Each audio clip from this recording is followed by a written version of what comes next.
The iron is cold against her throat. In the dimness of the wagon-turned cell, Brenice presses her cheek to the rough wood and listens.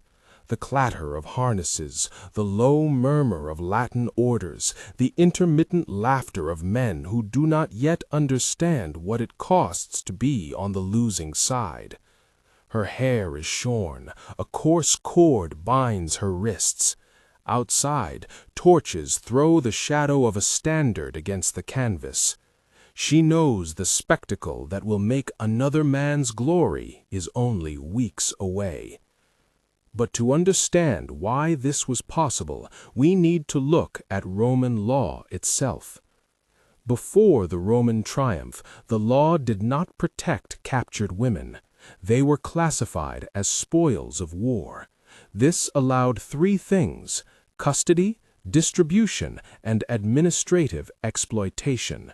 What happened within these limits depended less on written laws and more on social tolerance, military hierarchy, and political interest. What she does not know is how the law, the camp ledger, and a string of humane or brutal choices by individuals will decide whether she is sent to the triumph as a living emblem, sold, or erased. The spectacle of a Roman triumph is what most histories teach: a city rejoicing, spoils on display, captives paraded before the populace. But that one-day image is the visible end of a longer bureaucratic process. Months of decisions, inventories, medical examinations, private entertainments, and euphemistic bookkeeping prepare a captive to be both a trophy and an instrument. To ask what the law allowed is to ask not only about statutes, many of which are indefinite when it comes to intimate abuses, but about how legal categories, customary practices, and administrative routines together shaped the fate of captured women. The triumph required captives. For a commander, bringing back people, especially recognizable elites or royalty, was evidence of conquest, proof that foreign leaders had been subdued. It lent theatrical legitimacy to victory. But the requirement for captives did not specify how those human beings were to be treated in the months before the parade. That space where law meets practice was filled by custom, by the discretionary power of officers, and by a language of administration that smoothed over coercion with polite terms like hospitium, hospitality.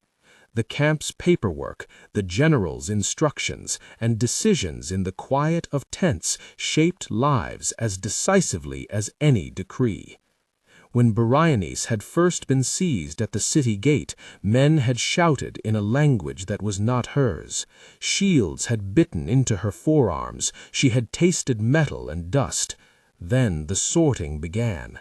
Those to be killed at once, those to be ransomed if their families could be located, those to be sold at the market, and a handful, often the politically useful, set aside for the victor's triumph. The officers who made those choices were not mere brutes on the ramparts. They were actors in an administrative system that treated people as assets. A queen could be more valuable alive than dead, precisely because her recognizable presence in Rome made a victory credible. The law gave Romans categories: spoils of war, res belli, things of war. How expansively those categories were applied and to which intimate abuses they implicitly allowed is often a matter of practice rather than clear statute. Marcus Cornelius was a centurion. He had the appearance of someone who had not been hardened into cruelty. His hands were scarred, but his voice could still soften. He was given responsibility for Berenice's custody by order of a staff officer who noted in a small hand in a campaign notebook that the queen is to be maintained intact for the triumph. That phrase, maintained intact, was as much a logistical instruction as a moral judgment. It meant nourishment, medical care if needed, clothing for presentation, and, crucially, a set of rules about visibility and use. Who had access to her and for what purposes was not written in tight legal language, rather it was arranged by men like Marcus and by those above him who preferred euphemisms in their files. Varro, appointed as a kind of specialist enforcer, read the euphemisms differently. Where Marcus saw an obligation of preservation, Varro saw opportunity. He had spent earlier campaigns running settlements where spoils were parceled as rewards to soldiers. He liked lists, expense lines, distributions, the accounting of wine and meat. Varro could translate hospitium into a ledger entry that bought a private dinner or an evening of comfort for an officer's guests. Yet the word hospitium itself is slippery. In administrative accounts, it appears as hospitality, an item of expenditure. Historians see entries for hospitium and interpret them as funds used to feed and lodge people attached to a campaign. But when those expenditures are connected to the custody of captives, the hospitality sometimes smacks less of kindness and more of orchestration. Dinners where captives are presented like goods, supervised entertainments designed to break resistance or extract political leverage, medical care that keeps a body presentable for parade.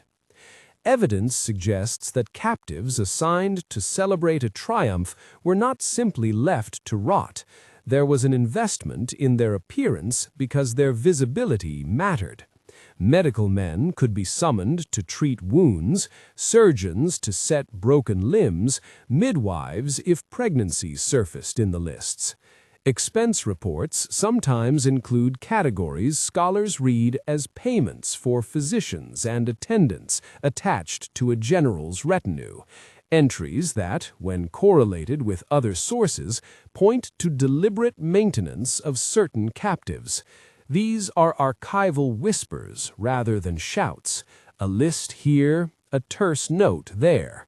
Where the record is silent, interpretation is necessary, and where it is interpretive, we must mark it as such. Berenice's first weeks in Roman hands were a study of how language and habit shape reality. Her rooms, if the bare crate on the wagon could be called a room, were kept cleaner than the barracks. Men brought her bread and water, and a goat's cheese that tasted of thyme. At first, these were small acts of survival. A spoonful of milk when she saw a child named Ariadne in the corner clutching a ragged doll. A scarf discreetly tucked under her blanket so she would not look like an anonymous, ruined woman on parade. But each act had a cost on the ledger. The quartermaster made a note, pro hospitio reginae, for the hospitality of the Queen. A neat scribble, an administrator's gesture that in practice permitted certain private entertainments and evening audiences where officers tested boundaries. The camp's language turned coercion into a budget category. The euphemism did the work of social and legal cover. Marcus did not relish those evenings. He sat at the edge of a curtained space where officers gathered, and he listened while Varro talked about the strategic value of keeping Berenice alive. A queen is worth more in chains than on a pyre. She will attest to our victory, Varro said. A living symbol can be bargained with, paraded, and then placed in the service of Rome, or sent to one of the provinces. A dead queen is merely an object, useless on the stage. When he said placed in the service of Rome, Varro intended a range of outcomes: alliances cultivated through marriage, client rulership secured through humiliation, or the sale and distribution of children born in captivity. The law, insofar as it defined the res of war, provided a frame. Captives could be claimed. Exactly which claims were enforceable and which acts went beyond accepted limits was less a question of statute and more a function of officer discretion and public tolerances. Berenice's resistance was both personal and political. She refused to speak Latin at first, answering only in clipped phrases of her native tongue. Yet she also recognized the arithmetic of survival. Ariadne, the child who had clung to her in the wagon, had no patent claim to any future except what Berenice could make for her now. To protect Ariadne, Berenice began to learn the signs of Roman social exchange: who received a cup from whom, which officers kept quiet, which ones laughed loudly to hide guilt. She learned that looking broken could be an asset. Pity in the audience might translate to clemency from the emperor. A rigid defiance might secure a swift, final sentence. That calculus is a brutal one: survival for one, erasure for the self. But it has been a recurring theme in ancient and modern accounts of captivity. The choices captives made were rarely free; they were strategies under duress. The legal frame that allowed officers to make choices turned on property, custody, and assignment. Roman practice often classified captives as part of the spoils, res, things owned by the victor or the state. But there were multiple layers. Some captives were distributed to soldiers as booty, others were sold in markets, and a few, especially high-status individuals, were kept for public purpose. The triumph magnified the difference. To present someone recognizable and intact before Rome was to claim total victory. That usually required preservation, not destruction. At the same time, the law's silence on intimate abuses created space for unofficial practices. Where codified law is silent or indefined, custom fills in, and officers' behavior establishes precedent. Scholars debate whether there existed any explicit legal permissiveness for sexual access to captives. The safest claim is this: Roman law treated captives as property in many senses, and social practice often tolerated or turned a blind eye to humiliations that accompanied that status. Whether those acts had formal legal sanction is often unclear. They were more frequently matters of private choice, wrapped in institutional complicity. The idea of hospitality functioned as both practical management and rhetorical cover.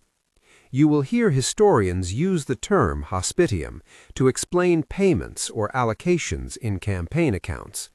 But hospitium did not always mean a kindly board in a private household.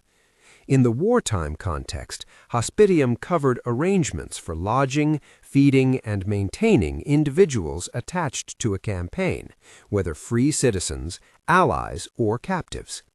Where the line between maintenance and exploitation blurred, the accounts did not usually specify. A payment for mensa pro hospitio, a table for hospitality, might feed attendants. It might also underwrite an evening in which a captive was compelled to entertain officers. To read hospitium as inherently benevolent would be fatuous. To read it as inherently malevolent would be incomplete.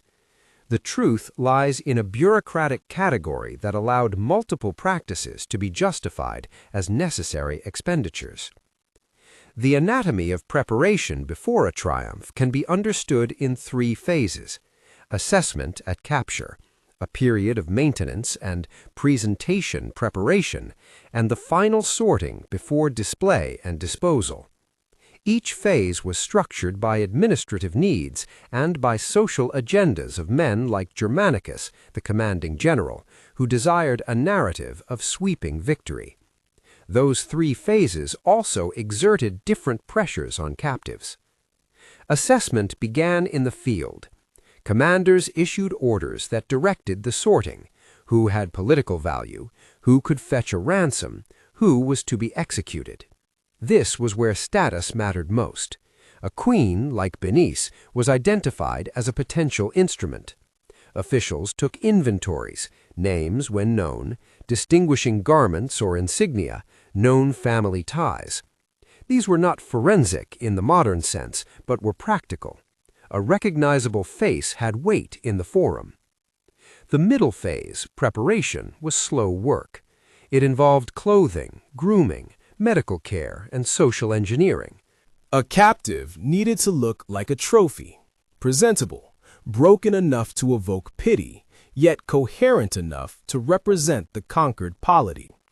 This is when physicians could be brought in to repair wounds, when midwives might record pregnancies, and when attendants noted the state of one's teeth, hair, and skin. Expense ledgers might show allocations for medici or alimentum, physicians and provisions, interpreted by historians as evidence that some captives received medical maintenance. These were not humanitarian acts so much as investments in spectacle. It was also during this phase that officers tested limits. Private entertainments could be staged, dinners, small gatherings, or audiences that functioned as social pressure. A euphemism like hospitium made those evenings appear commonplace. Men were guests. The captive was an honored presence. But those gatherings often served other ends: information extraction, humiliation, or sexualized performances cloaked as hospitality. Marcus watched one such dinner from the periphery and saw a different underside. A woman in a fine but damp tunic serving an officer wine while trying to keep her eyes away. He could not untie her bonds through the law. He could only, in private, bring a bowl of soup and press it into her hands. The final phase, display and disposal, was the narrow corridor to the triumph itself. Officers decided whether a captive would be paraded, sold, incorporated into a client household, or executed. The decision might follow the performance of the captive in the weeks before the procession. A queen who had been broken, who had learned to speak the victor's language, who could be made to publicly attest to the conqueror's authority, could be integrated as a client ruler or sent into forced exile with tokens of Roman allegiance. A queen who refused to cooperate might be executed to serve as a deterrent. These outcomes were not mechanically determined by codified law. They were shaped by political calculations, personal vendettas, and the visibility the general wanted to project. Germanicus was acutely aware of this calculus. To secure his triumph, he needed both tangible spoils, gold, banners, captured standards, and the narrative power of human witnesses to his victory. He ordered a register of captives to be made, not simply as an inventory, but as a political dossier. Which captives were to be preserved, which were expendable, and which could be used as bargaining chips in future diplomacy became components of his claim to glory.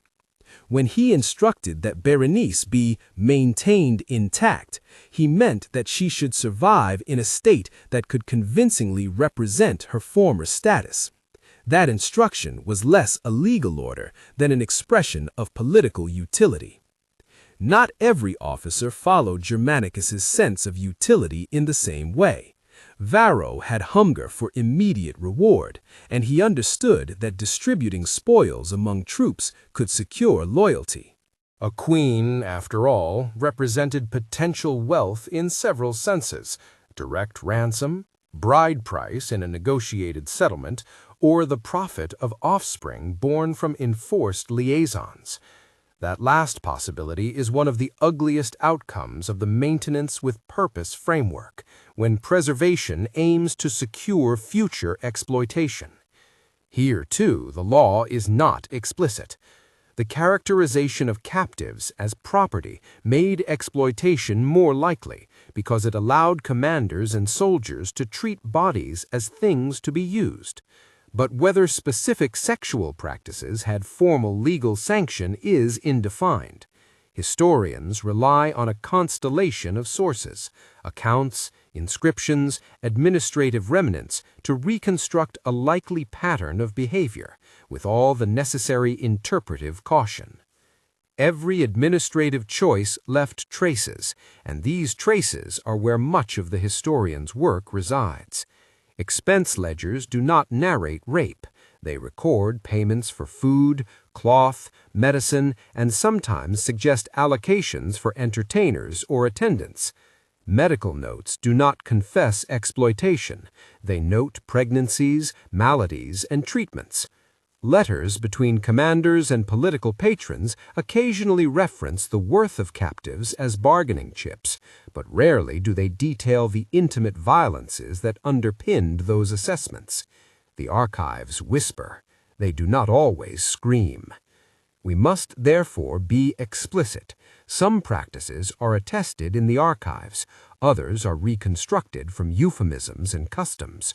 Where the record is unclear, we will note as such. Back in the wagon, Brenice performed the small, necessary acts of a woman living inside a slow, lifting net of decisions. She learned to pretend sleep when officers came close, to avert her eyes when men ate, to swallow the temptation to speak defiantly. The senses document what the ledgers cannot, the collar chafing at night, the dampness of her tunic when it rained through a torn canvas, the smell of iron and campfire. She found in Marcus a rare interlocutor who did not entirely reduce her to a note in an inventory. He smuggled an extra piece of bread to Ariadne, and once, in a quiet moment, he told Brenice that he had a brother in Rome who had once begged for clemency and got none. Marcus's empathy did not change the legal frame. It altered the practical ways in which that frame was enacted. Ariadne was a child to whom Brenice had become heir in a frail, improvisational way. The authorities had not distinguished her as a royal offspring. She was simply one of many children who had been scooped into the army's path. Brenice's decision to protect Ariadne would define many of her later choices. To preserve the girl, Brenice had to be strategic. She had to make herself useful in a way that did not completely sell her own dignity. If that meant agreeing to be instructed in Roman protocol, wearing a particular garment for a parade, learning certain words to murmured questions, then she would do so. The moral burden of such decisions falls unevenly on captives, and it is precisely the unevenness that reveals the limit of legalistic judgments. There is no clean category for collaboration versus survival. History must account for nuance. Not all captives received the same treatment. Some were executed promptly, especially those whose elimination served as a strategic deterrent or who, by their continued existence, threatened to rally resistance. Some were sold into slavery and dispersed, never to be seen as part of a triumph. Others were kept and used for political advantage, as hostages to secure compliance, as brides in arranged unions to create puppet regimes, as living proof of a general's reach. The law supplied templates, ownership, distribution, auction, but it rarely prescribed precisely the intimate contours of how a captive's body would be used. Those contours were the province of habit and the decisions of men in command. Beyond individual choice, there was institutional logic. A triumph was not only a private honor, but a state ceremony whose legitimacy mattered to political rivals and patrons in Rome. The Senate, magistrates, and sometimes the emperor had vested interests in verifying the authenticity of a claimed victory. For a commander, then, the political cost of depriving his triumph of captives was as high as the personal cost of retaining them. Germanicus, therefore, had reasons to preserve showpieces like Brenice's. They bolstered his narrative, silenced critics, and reinforced imperial hierarchies. At the same time, imperial intervention could change outcomes. A higher authority might decide that a captive should be spared for diplomatic leverage or executed to assert dominance, an unpredictable variable that added to captives' precariousness. A small domestic drama unfolded when Antonia Minor, a woman of the Roman elite with ties to the imperial household, sent a discreet envoy to Germanicus's camp. Antonia was not a field commander. She was a political broker with a taste for power exercised through influence rather than arms. Her interest in Brenices was not entirely sentimental. Noblewomen of Rome sometimes intervened in captive cases to secure alliances, to wield patronage, or to arrange suitable placements of women in households. She saw in a living queen an opportunity. If Brenices could be presented as a reconciled client queen, placed under Roman hospitality in a provincial house with Roman oversight, she could become a useful bridge between conquered territories and imperial governance. Antonia's letter requested an audience and recommended a plan that would make Brenices an instrument of pacification rather than a subject of spectacle. The intervention of an elite like Antonia illustrates another legal administrative point. Decisions about captives were rarely made on purely legal grounds. They were political, social, and economic decisions rendered through correspondence and patronage. A camp ledger or a medical file could be reinterpreted when a powerful Roman decided to invoke a captive's usefulness. That fluidity is important because it shows how the law, already ambiguous on intimate abuse, was further shaped by patronage networks.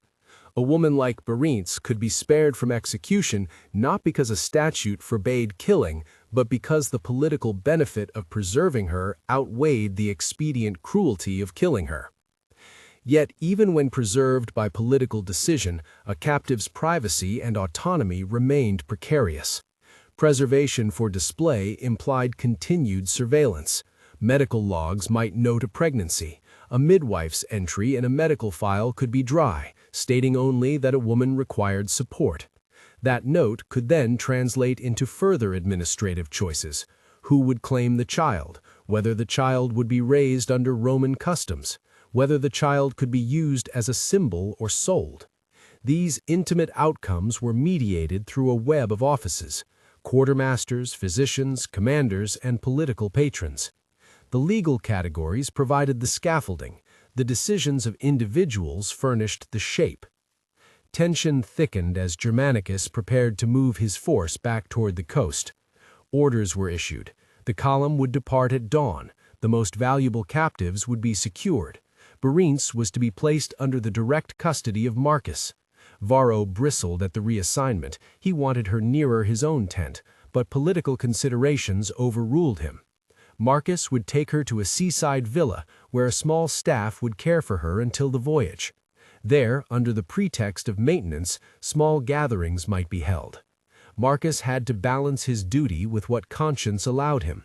He knew that once in Rome, the options narrowed: triumph, sale, incorporation, or worse. He had to decide how much to shield Brenice within the narrow discretion granted a centurion. On the night before the march, Brenice sat outside the wagon and watched the stars. Ariadne slept against her side, exhausted. Marcus came quietly and handed her a small folded scrap of fabric, an extra piece of bread hidden inside. He did not offer words of promise. He offered a gesture that in the bleak arithmetic of captivity functioned as a vow. He would try to keep her alive. In making that vow, Marcus did not confront the larger mechanics that allowed men like Varro to profit from the system. He made a small human choice inside a large institutional machine. The column left before dawn. Torches cut the morning haze as the army moved through countryside stitched with smoke and the remains of shattered livelihoods. The captives were loaded onto carts with the rest of the spoils. Brenice sat beside Ariadne, both wrapped in a coarse blanket. Men shuffled past. Varro watched from a short distance, calculating and impatient. Marcus walked alongside the wagon with an expression that kept his loyalties ambiguous. Above all that, Germanicus's standards fluttered in the wind, a reminder of what lay ahead: a city, a tribunal of men, and the spectacle that would justify everything that had occurred. As the road lengthened, decisions compounded into outcomes. Whether Berenice would appear in Rome as an object lesson in conquest, be incorporated into a Roman household as a living symbol, or be used in other, more intimate ways, was not yet decided in statute. It was a product of a chain of choices, of euphemisms that obscured coercion, of ledgers that anonymized suffering, and of political actors who judged usefulness over strict legality. The law provided categories, property, spoils, custody, that made those choices administratively coherent. Custom, patronage, and officer discretion turned those categories into lived realities. When the sea wind began to smell saltier, someone shouted from ahead that a messenger had arrived with a sealed dispatch from a Roman official. The column halted. The dispatch, sealed and trembling in the hands of an orderly, promised to change the calculus. Germanicus called for a council. Varro leaned forward. Marcus tightened his grip on the wagon's side. Berenice felt the wagon tremble and thought of the Forum, the marble faces of Rome, and the hush before a crowd. She imagined, too, the gaps in the law that let men like Varro and institutions like the camp turn people into assets. She thought of Ariadne and of the small bargains she had already struck. The council lingered over the dispatch. Its contents were not yet read aloud when Antonia's envoy arrived, breathless and anxious to press the patronage of a noble family. The presence of a high-born Roman woman with a political stake reminded Germanicus that a triumph was not purely a military spectacle. It was a negotiation between the battlefield and the city, between the ledger and the patron's favor. The sealed letter, the envoy, and the murmured suggestions of men pooled into a single decisive fact. Berenice's fate would be determined not by a single law, but by a convergence of administrative routines, patronage, and the political needs of men who measured victory in both spoils and witnesses. Outside the tent where the council convened, Berenice held Ariadne and listened to the distant rumble of boots. She knew that whatever the decision, it would be recorded. It would enter ledgers, perhaps a note in a physician's book, a line in an expenditure sheet, that centuries later would allow scholars to whisper about hospitium and maintenance. Those archival whispers were all Berenice could hope would survive, testimony in the form of administrative residue rather than outright confession. She pressed her forehead to Ariadne and for a moment imagined a life after the triumph where the girl could run unafraid. That image shivered like a mirage. Inside the council tent, Roman voices decided. Germanicus, the general for whom the triumph would be the capstone of a career, considered the risk and the reward. Varro pushed for immediate distribution to soldiers to secure loyalty. Antonia's envoy argued for preservation as an asset of political utility. Marcus argued from a different posture, less from a ledger than from the thin line of conscience. He said the woman had information, family networks that could be useful as peaceful leverage rather than blood on the parade ground. He framed his claim not as charity, but as prudence. A living queen could pacify a region more effectively than a dead one. Each argument was a different translation of what the law allowed into political action. When the sealed dispatch was finally opened and read, its terse lines suggested an imperial interest in certain captives. The emperor had an eye on high-status persons whose futures might be useful in broader diplomatic terms. That imperial involvement complicated simple enforcement of a general's will. It added layers to the question of jurisdiction and recalibrated the stakes. Preservation could be mandated, execution could be vetoed. The emperor's glance over the proceedings meant that the administrative scaffolding of the camp now answered to Rome's higher politics. For Brenice, that meant her months of preparation and maintenance might be redirected toward different ends, either more public visibility in a triumph or preservation for a political purpose yet to be declared. For Marcus, it meant that his small acts of mercy might align with imperial policy, or conversely, that his protection could be overridden. For Varro, imperial interest suggested both risk and opportunity. The greater the value of a captive, the more likely political players would intervene. The more they intervened, the more fragile the private gains became. As the column prepared to move on, the immediate question remained the same: who would control Brenice's custody, and under whose authority would decisions about her body and life be made? The ledger would reflect these choices in dry ink: allocations for maintenance, entries for attending physicians, notes on travel. But those entries would not tell the whole story. They would not capture the sullen look of a child clutching a doll, the pressure of an iron collar, or the soft, rare kindness of a centurion slipping bread into a woman's hands. They would, however, survive as traces for later readers to piece together. The law had not written every line. The customs and the decisions of men had inked the rest. The road to the coast narrowed.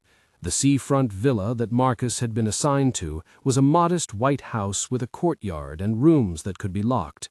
Varro argued bitterly, but was overruled. Antonia's envoy promised to dispatch further instructions once in Rome. Germanicus signaled that the triumph rosters must be fixed. The most useful faces had to be registered.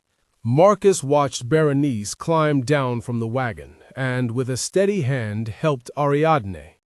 He tightened his grip on the child's shoulder, as if anchoring her to a moment that might otherwise slip away.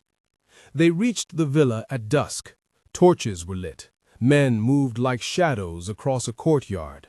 The sea breathed a faint salt air. Inside, they found a small, clean room for Berenice and a straw bed for Ariadne. Marcus read the instructions once more: maintain, prepare, transport for the voyage. Varro lingered, eyes calculating. Antonia's envoy waited at the door, hands folded, patient as a cat. Germanicus's standards fluttered in the near distance, a reminder of the theater to come. Berenice sat, finally alone for a breath, and thought of the citizens of Rome who would later press to the forum to witness the pageant. She imagined the hum of the crowd and knew that whatever the law allowed would be performed on that day in ways both visible and invisible. The performance was not only of dominance, but of legal and administrative order, a choreography of categories that made spectacle possible. She looked at Ariadne and felt the full weight of decisions made in tents and on roads, in ledgers and in whispered patronage. The threads of her life had been woven into a tapestry that would be read by many hands in many ways. Outside, Marcus lingered in the courtyard and considered his options. He could continue to offer small protections. He could try to place Berenice in a house that might grant the girl a measure of safety. He could refuse Varro when asked to facilitate hospitality. Any of these choices could cost him his career or his life. He weighed them in silence.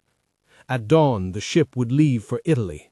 The voyage would be short enough, but long enough for opinions to harden, for medical notes to be taken, for decisions to be made about who would stand in Rome as an emblem of conquest. The legal and administrative machinery had been set into motion: registers, ledgers, medical entries, orders from above. Each was a gear in a complex engine whose output was human fate. The villa's windows framed the sea. Its rooms smelled faintly of oil lamps. Inside, Berenice wrapped a scrap of cloth around Ariadne's head so that the child's hair would not tangle. Marcus sat at a table and wrote a short inventory of the few personal items that he had permitted her to keep. He wrote them not in the formal script of a quartermaster, but in a careful hand that betrayed a tangle of duty and conscience. Varro, pacing, argued in a low voice that the longer they delayed, the more opportunities they gave to subtle political actors who might claim Berenice for other ends. The choice, he insisted, was practical: parade her now and be done with the risk.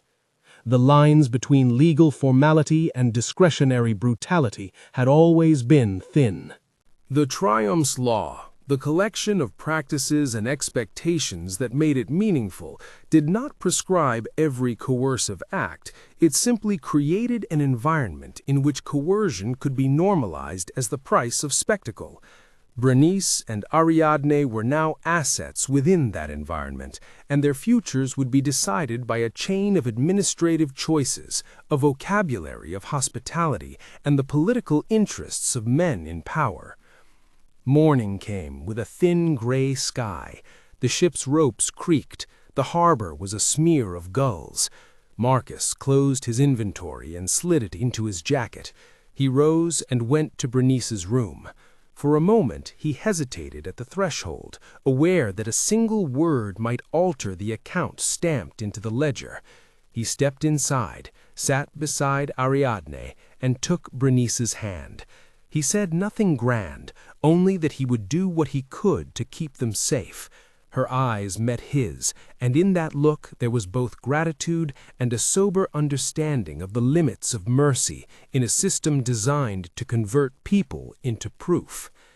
They boarded the ship with the rest of the procession toward a city where tribunals and crowds would judge the success of a campaign. The sea was steady. Varro stood at the prow, head high, counting the potential gains. Marcus remained near the captives, scoring the days in his head.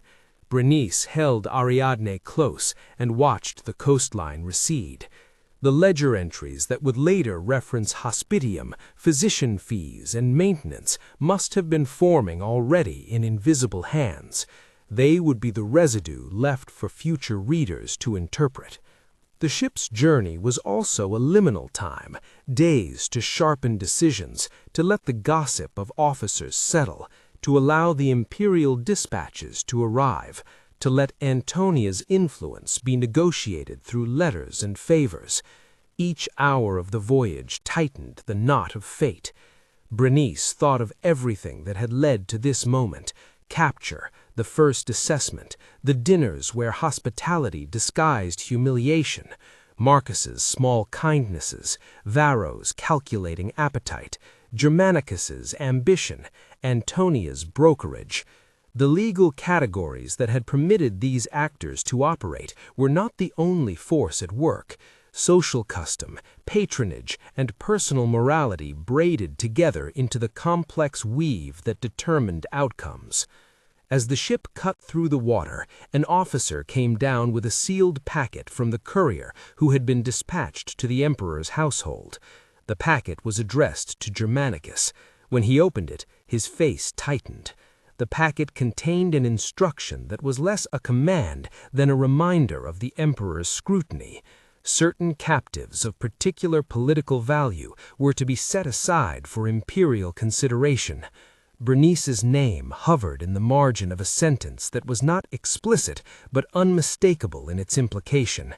The emperor's eye could spare her or claim her for uses that lay beyond the general's control. That distant oversight made clear the central point. The law did not operate alone. Where law was vague, the political priorities of Rome filled the gaps. Brenice looked at the sea and tried to imagine a future that did not depend on the discretion of men. She could not imagine one. The ship sped on toward a city where spectacle and administration, law and practice would collide. She felt Ariadne breathe against her, and for a split second the sea's vastness made her think of other possible worlds where law protected instead of facilitating. Then the ship pitched, someone shouted, and the mundane rhythms of the voyage returned. They would arrive soon. The decisions made on the road and in the villa had set trajectories, but at the harbor and in the forum, new actors and new documents awaited.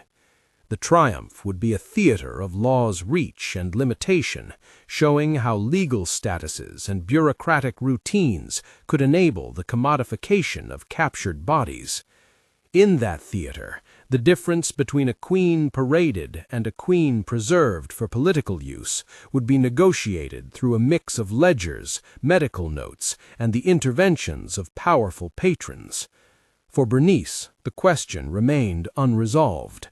Would she be a living testimony of conquest, a pawn in a greater political settlement, or something else entirely? The ship's approach to the port was marked by the first sight of towers and the distant sprawl of the city. Voices rose, men tightened their packs, Varro's jaw set. Marcus steadied Ariadne with one hand and held out the inventory with the other. Brenice, holding the child to her chest, looked toward the shore. The law, and the administrative language that accompanied it, had set the stage, and Rome's officials, from Germanicus to Antonia's envoys, and even to the emperor's household, were preparing to cast their votes. The outcome would be written down somewhere, in ink that could survive, and on bodies and minds that would bear the marks long after the ink had faded. The harbor drew nearer, and with it the first public moments that would transform administrative choices into enduring spectacle. The harbor breathes Rome before the city is seen. By the time the procession reached the shore, everyone aboard the transport knew that words written in a different hand would now claim their small piece of fate. The ship passed between lines of merchant piers. On the quay, men shouted and counted and updated rosters. An officer ran a finger down a list and barked names aloud. The captives braced against ropes, the cloth of their tunics smelling of salt and smoke. When the gangplank lowered, the city smelled of oil and limestone, and the thin edges of marble roofs cut the sky. The first public act was administrative. Captives were registered and marked, their identifying features noted in documents that looked painfully mundane against what those bodies had endured. Marcus watched as attendants recorded Brenice's hair, shorn but with a narrow braid left intact, her dress, the pattern of a brooch that might identify her rank. The notation, simple, clerical, would join the ledger of Germanicus and then be copied into triumphal lists.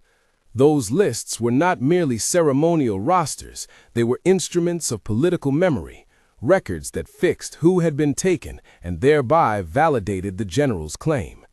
In practice, they became legal instruments as well. Names recorded in such lists could determine custody, determine if a person might be paraded, sold, or set aside for someone's household. The forum was already shifting into performance. Scaffoldings were erected, and the streets were flanked with ropes to keep the crowd from spilling onto the route. Standards fluttered above, and senators in their togas paced under the weight of unread expectations. Germanicus moved with a quiet, practiced agitation. He was both orchestrator and vulnerable man, aware that each face paraded before the populace would stand as evidence of his achievement. Antonia's envoy had arrived in the city as well. The noblewoman's patronage had activated networks that would intersect with the public ritual. Varro glowered at the procession map and muttered about missed opportunity. Even in a crowd, greed has private angles. Before the parade proper, there was, as always, a brief negotiation among officials. Who would stand where? Who would carry which trophy? Which captives would be placed in prominent positions, and which would be kept behind the scenes? These negotiations left traces, memos, marginal notes on lists, orders handed down by scribes. Historians later read such traces and reconstruct a pattern. Decisions were not only made for spectacle, they were calculative acts about future political utility. A queen paraded could be a final humiliation. A queen spared could become an instrument of diplomacy. The law did not give a single answer. It articulated categories that could mean different things in different hands. When Brenice was led into the forum, the crowd roared in a way that felt like it meant both praise and hunger. Her feet touched the stones set by men who had never known her name. Someone adjusted a cord around her tunic so that the color of a strip of cloth would show against the linen. Someone brushed the dust from a mock diadem so that she might bear a trace of her rank. Marcus stayed at the margins of the column and watched how the crowd, supposedly witnessing a legal and religious act, became complicit in a spectacle that also legislated meaning. This was the paradox at the heart of the triumph. a legal cultural performance that made rulership visible and in doing so allowed private choices to be read as public legitimacy. The moment of Brenice's presentation was short, a slow turn on a cart, faces upturned, a murmur of curiosity, and then the sharp ritual declaration that the city had heard the general's claim. Germanicus raised his hand. Trumpets flourished. The law of the moment was performative. Victory was declared by display, and display conferred a new status on the conquered. Those who watched would later understand the spectacle as both evidence and enactment of power. For Berenice, the turn on the cart folded months of private humiliation and strategic calculation into a public image she could not control. The crowd saw a queen in chains. The city saw a confirmation of conquest. What followed was both immediate and protracted. In the hours after the parade, officials convened in tabular rooms where records were made to translate theatrical success into administrative orders. Germanicus's papers were filled with marginalia, reserved for imperial consideration, Antonia's household to be consulted, physician to record. The phrase reserved for imperial consideration was a hinge. It meant the emperor's household might claim certain captives for uses beyond mere spectacle. Where the emperor's interest touched a captive, their fate moved from local discretion to imperial politics. This kind of oversight is one of the reasons some captives survived. They became objects of diplomatic or dynastic calculation. Antonia's intervention now took a clearer form. She proposed that Berenice be placed under her patronage, argument framed as political stewardship rather than possession. A living queen placed under Roman tutelage could be made to represent a subjugated territory in a way more useful to Rome than a corpse could ever be. Antonia emphasized the benefits, a mediator for a newly pacified region, a figure who could be married into a client family to cement alliances, a source of intelligence on local networks. Her plan promised to transform Berenice from proof into policy. Marcus, who had come to see the woman's humanity, found himself translating that promise for Berenice in language that masked transactions. They would keep you alive. They would give you a home of a different sort. The hide of legal language made the exchange sound almost humane. Varro saw the same calculation through the lens of distribution and profit. He argued for immediate allotment to troops or private sale, less glory but quicker reward. For soldiers who had not seen pay for months, the idea of immediate distribution had an undeniable logic. The law, as applied in practice, accommodated both readings because it treated captives as spoils, property in many senses, yet politically fungible. Which reading prevailed often depended on who had the louder political backers. Berenice had a choice to make, though choice is a hazardous word when agency is compressed by threats. She could refuse to cooperate and risk being set aside for execution or sale. She could agree to perform compliance in the hope of securing a measure of safety for herself and Ariadne. She could attempt to escape, an option that in that setting felt almost mythic. To preserve Ariadne, Berenice chose a constrained form of collaboration. Her decision was strategic. She would submit to a public statement of recognition and learn to be a Roman instrument who might, over time, steer fewer harms toward the child. That choice cost her dignity and placed her within networks that would require further compromises. Yet it also offered Ariadne survival. That ambivalence, survival purchased by renunciation of self in some form, is a common pattern in histories of captivity, and it resists easy moralizing. The legal and administrative mechanisms that followed her decision were meticulous. There were orders for transport to Antonia's house, notes for a household establishment that included a steward, female attendants often drawn from other captive women or freed servants, and a physician assigned to monitor her health. These arrangements were recorded as items, allocations for female attendants, for maintenance, for physician's allowance. Each standard term could mask a range of practices. A line for female attendants could indicate women employed to assist in dressing and care. In other contexts, it could mean women coerced into service or sexual labor. Scholars later read such lines as evidence for institutionalized support structures that both enabled preservation and facilitated exploitation. During the weeks that followed, Berenice lived in a Roman house that was both a prison and a protective shell. Antonia's home was tastefully arranged, its rooms were controlled, and its social rhythms were structured by guests, visits, and calls from politicians seeking influence. Antonia treated Berenice in public with a cool patronage, instructive, a little condescending, certainly political. There were afternoons where Berenice sat in a courtyard while tutors tried to teach her Roman etiquette and public speech, less for her own sake than to prepare her for a role as a mediator or demonstrative client. At night, she slept in a chamber separated by curtains, with a steady stream of attendants whose presence was remunerated in the household books. One of the most significant mechanisms behind Berenice's new status was the reclassification of custody.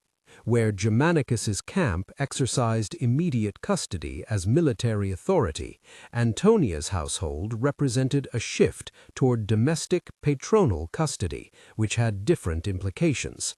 Military custody involved distribution, sale, or presentation. Domestic patronage promised substitution of public spectacle for private service and political leverage. Both were forms of control. One merely resembled the pool at the quay more than the house. Legally speaking, the river of authority moved from martial dispensation to private patronage, yet the person remained in a subordinated position. The law allowed such transitions because Roman legal culture recognized property, patronage, and household authority as overlapping domains. That overlap created space for a woman like Antonia to claim stewardship and for the empire to repurpose captivity as governance. Berenice learned quickly what those structures could and could not protect. Within Antonia's household, she had shelter from Varro's immediate predations.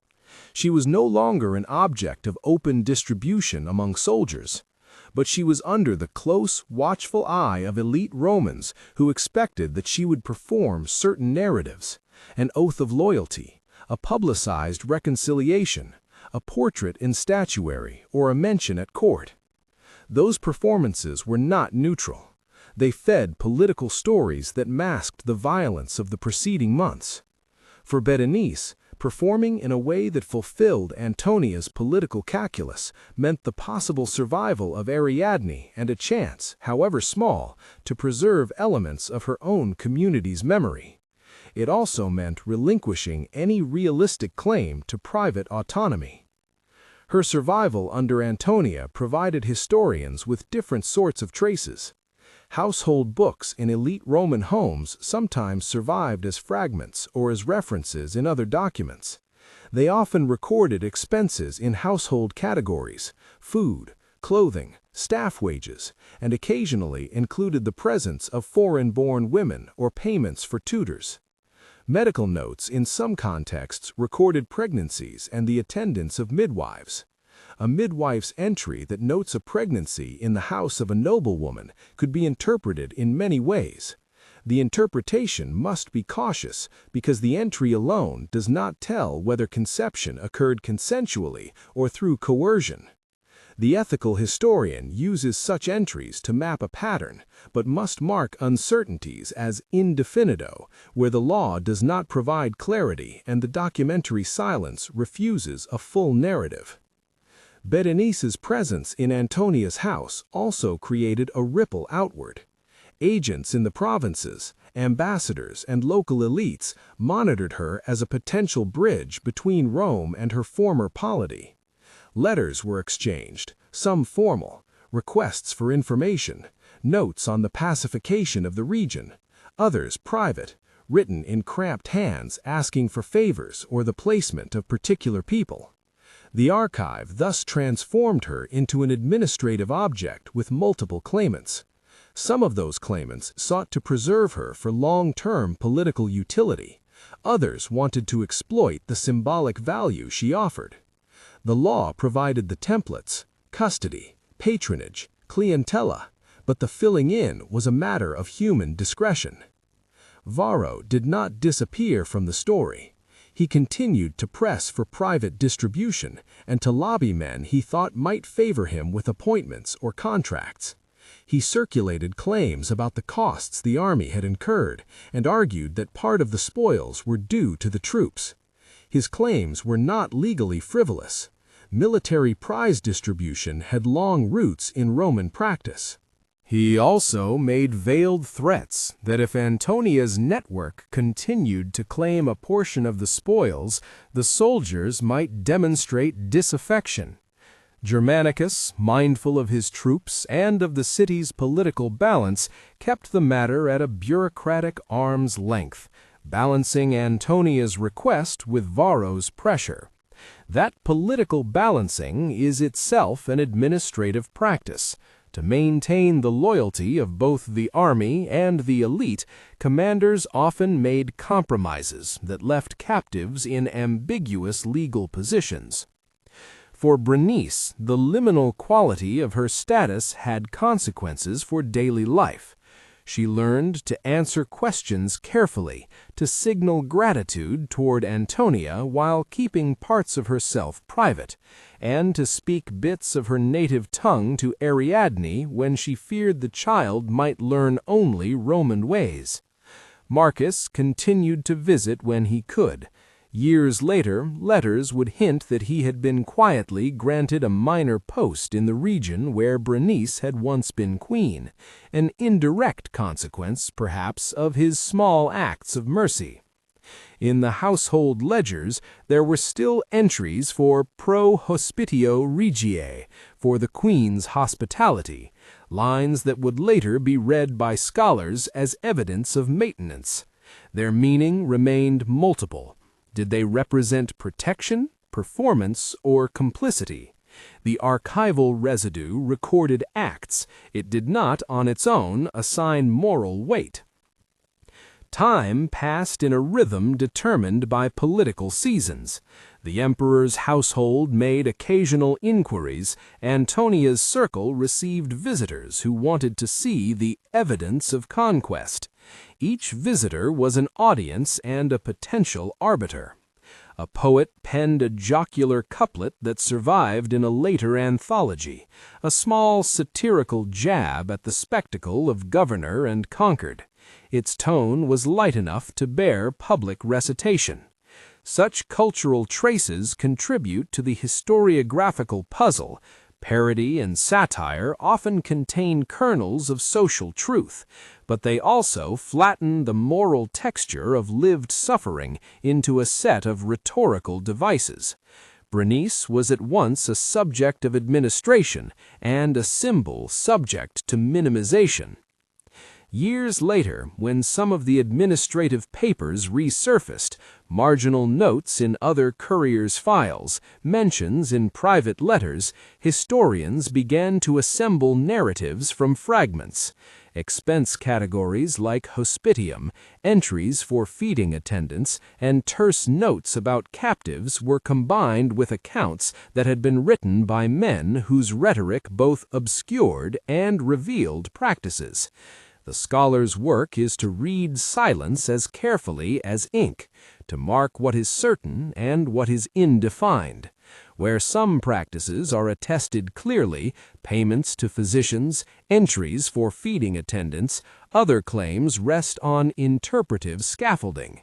The presence of institutionalized maintenance suggests a system that could both protect and exploit. What exactly transpired in private rooms, more often than not, remains beyond absolute proof. Berenice's story, insofar as it can be told from these residues, ends neither with clear victory nor with unremitting tragedy. She was not executed, she was not sold into the open market as a common slave. She survived within a Roman household, her public persona repurposed for governance. With Antonia's patronage, she was eventually placed in a provincial arrangement that gave her a nominal title, a client queen, charged with administering a fragmented subset of her former territory under Roman oversight. The rubric under which this occurred combined legal mechanisms of clientela and patronage with political calculation. Rome preferred a pliant local figure to a chaotic hostile succession.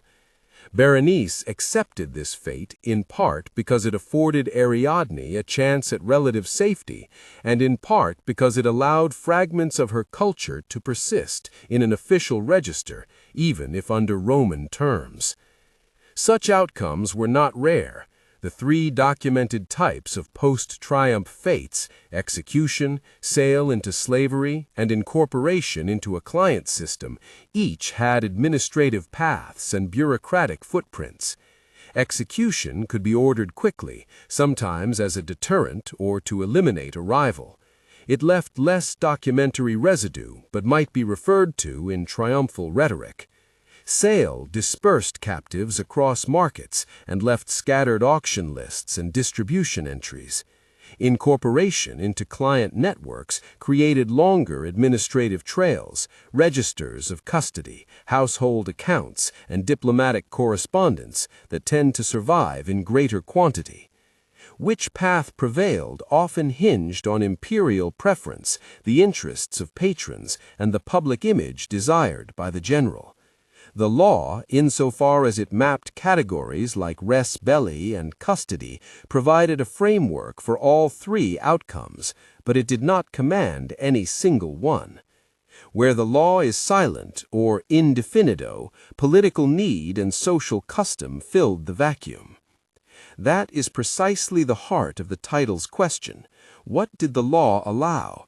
The answer is not a single statute, but a legal cultural ecology. Roman legal categories classified captives as spoils and permitted their distribution. The law allowed broad discretion in dealing with the fruits of conquest. It also recognized patronage and household authority that could absorb captives into new structures. Where the law drew boundaries on murder, on formal legal actions, those boundaries were sometimes sharp. Yet many matters of intimate use, coercion, and enforced servitude fell into gray zones. They could be tolerated for reasons of custom or ignored under administrative cover. In those gray zones, euphemisms like hospitium became functional tools, administrative terminology that normalized practices and made them legible as legitimate expenditures. We must be explicit about evidentiary limits. Some practices are attested in archival material, expense entries, physician notations, registers of captives. Other practices are reconstructed from patterns of behavior visible across sources, and from the logic of institutions whose incentives favored preservation coupled with exploitation. Where evidence is direct, historians can be more confident. Where it is indirect, interpretive caution is necessary. For certain questions, did Roman law explicitly license particular intimate abuses? The answer is often indefinitive. The archival record seldom supplies an explicit statute that endorses private sexual access to captives. Rather, it supplies a cultural and legal environment in which such abuses could occur with impunity. Distinguishing between what was legally permitted, what was tolerated, and what was criminalized is part of the careful work of reconstruction. Brenice's later years were marked by an uneasy equilibrium. As a client queen under Roman oversight, she navigated the paradox of having some authority while being constrained by Roman expectations and by patrons who retained leverage. She used what negotiable power she had to protect members of her community when possible.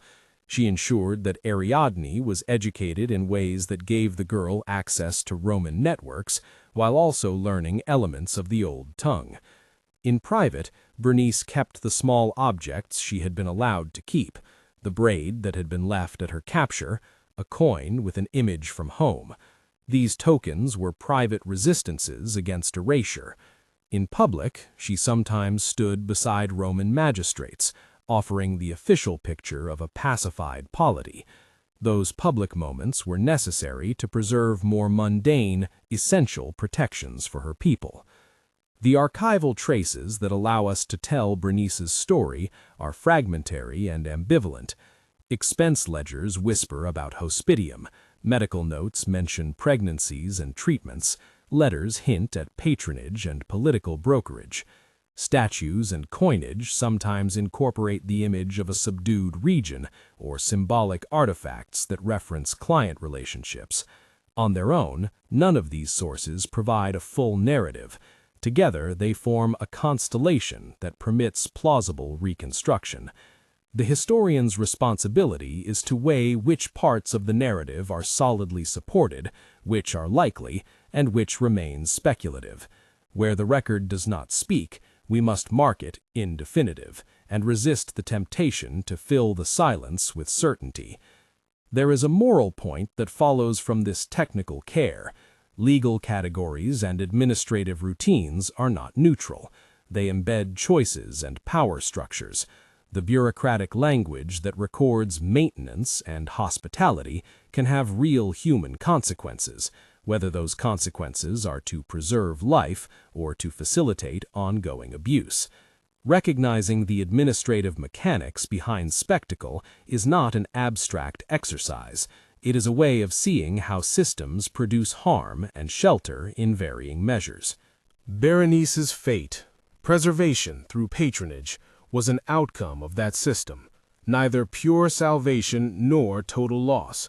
It was a compromise produced by the interplay of law, custom, and politics.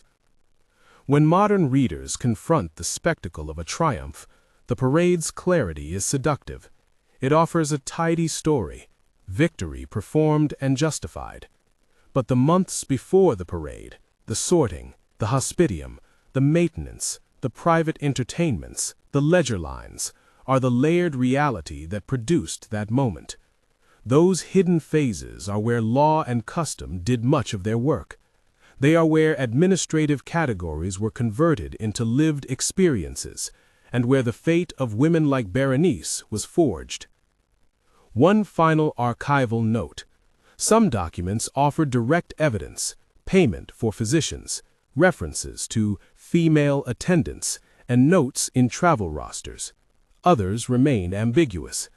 The prudent historian will assemble these traces into narratives that are provisional and transparent about uncertainty. Where claims exceed the evidence, they should be flagged as interpretive or indefined. That methodological humility does not make the work less urgent. On the contrary, it demands close attention to the mundane bureaucratic instruments that enabled political theater and, in so doing, allowed exploitation to proceed behind the trappings of law. Berenice's personal legacy was complicated. She survived and, in a constrained way, used her position to preserve portions of her community. She also bore the psychological weight of compromises that could not be reversed. Ariadne grew into a young woman who could navigate both Roman and native worlds, an homage to Berenice's relentless, costly pragmatism. In the long term, the records preserved in archives, lists, ledgers, medical notes, fragments of letters, would allow some memory of these costs to persist. The loud ceremonies in stone and bronze would remain as public proofs of conquest. The soft, faded ink in accounting books would testify to the quieter histories of maintenance, negotiation, and survival. If we are to answer the title plainly, Roman law allowed captives to be treated as spoils and permitted a range of administrative dispositions. sale, distribution, execution, or preservation for political ends. Where the law was explicit, its texts and practices provided frameworks for custody and property. Where the law was silent, indefined, or ambiguous, custom and officer discretion shaped practice. Euphemisms like hospitium, bureaucratic entries for maintenance, and the administrative routines surrounding triumphs made many forms of coercion administratively legible and socially tolerable. Those systems did not always specify intimate abuses in neat legal terms. They created an environment in which abuses could occur, and in which some captives were preserved because their visibility served political ends. The final scene is quieter than the forum, less ceremonial, but no less telling. Years after the triumph, in a provincial courtyard shaded by citrus trees, Berenice sat with Ariadne, no longer a child, listening to a local magistrate and translating his words into her native tongue. The magistrate spoke of grain quotas and roads. Berenice translated with the precision of someone who understood both languages of governance and survival. Marcus's widow once sent a small note, nothing official, simply a remembrance. Antonia's name occasionally appeared in letters that discussed diplomatic arrangements. None of these small documents erased the larger violence that had made their existence possible, but they did show how administrative life continued to shape the texture of human survival. Remembering these hidden phases matters. The triumph's popular image of glory must not erase the months of sorting, the ledger lines, the euphemisms that made coercion administratively neat. When we say what the law allowed, we must mean not only statutes, but categories, practices, and bureaucracies that provided cover and rationale for action. We must be willing to read ledgers and letters as evidence and to mark uncertain areas as indefinito. And we must keep the human dimension in view. Captives were not merely items in a register, but people who calculated survival under duress and who bore long-term consequences for political bargains. Some practices are attested in archives, others are reconstructions assembled from euphemisms, patterns, and institutional logic. Where evidence is clear, it will be indicated. Where it is uncertain, we note it as indefinito. The past is both visible and occluded.